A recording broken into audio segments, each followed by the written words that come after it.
ગતરોજ બનાસકાંઠા જિલ્લાના અંબાજી નજીક પાટલિયા ગામમાં જે હિંસક ઘટના ઘટી છે એ ઘટનાની અમે નિંદા કરીએ છીએ। એમાં જે ઇજાગ્રસ્ત પામેલા તમામ લોકોની સાથે અમારી સંવેદનાઓ છે।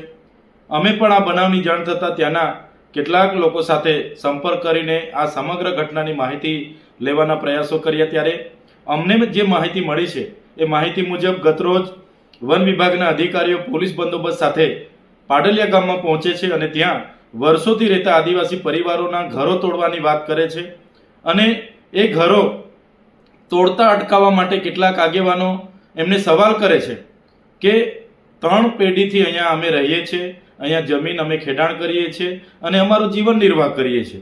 તમારે આ પ્રકારના કાર્યવાહી માટે તમે આ વિસ્તારમાં આવ્યા છો ત્યારે તમે ગામ સભાની પરવાનગી કેમ લીધી નથી? તમે અગાઉ નોટિસો અમને કેમ આપી નથી? અનુસૂચિત 5 વિસ્તાર હોય, પેશા એક્ટ વિસ્તાર હોય તો એની જોગવાઈનો તમે કેમ અમલ કર્યો નથી? એવી સંવાદ કરે છે। ત્યારે એવા 8 થી 10 આગેવાનોને પોલીસ દ્વારા બળજબરીપૂર્વક પકડીને ગાડીઓમાં બેસાડીને લઈ જવાના પ્રયાસો થાય છે। ત્યારે ગામના કેટલાક લોકો વચ્ચે પડીને એમને છોડાવીને લઈ જાય છે। ત્યારે પોલીસ દ્વારા લાઠીચાર્જ કરવામાં આવે છે। બાદમાં ત્યાં 20 થી વધારે ટીયર ગેસના સેલ છોડવામાં આવે છે।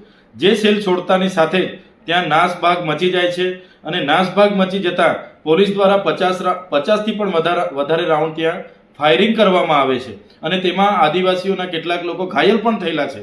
ત્યારે આ ઘટના બાદ ત્યાં પથ્થરમારો થાય છે અને કેટલાક અધિકારીઓ પણ ઘાયલ થયેલા છે। ત્યારે વન અધિકાર અધિનિયમ 2006 અંતર્ગત આ લોકોએ દાવા અરજીઓ કરી છે પણ સરકારે આજ દિન સુધી એમને સનતો આપી નથી અને આ લોકો વર્ષોથી ત્યાં રહે છે। તો જે પણ કાર્યવાહી થવી જોઈએ તે નીતિ નિયમો મુજબ થતી, સંવાદ મુજબ થતી તો હું માનું છું કે આ પ્રકારની કોઈ પણ હિંસક ઘટના ત્યાં બનવાની નહોતી।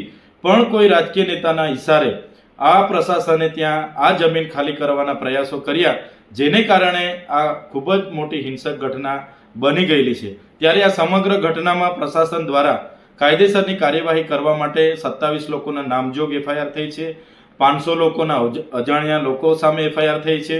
ત્યારે અમારે પ્રશાસનને અપીલ છે, જે પણ લોકો આમાં દોષિત હશે એ કર્મચારી હોય કે ત્યાંના આદિવાસી લોકો હોય તો ચોક્કસ બધા પર કાર્યવાહી થવી જોઈએ। કોઈ પણ નિર્દોષ લોકોનો આમાં ભોગ લેવામાં નહીં આવે અને એમને હેરાન નહીં કરવામાં આવે એવી અમારી પ્રશાસનને પણ વિનંતી છે।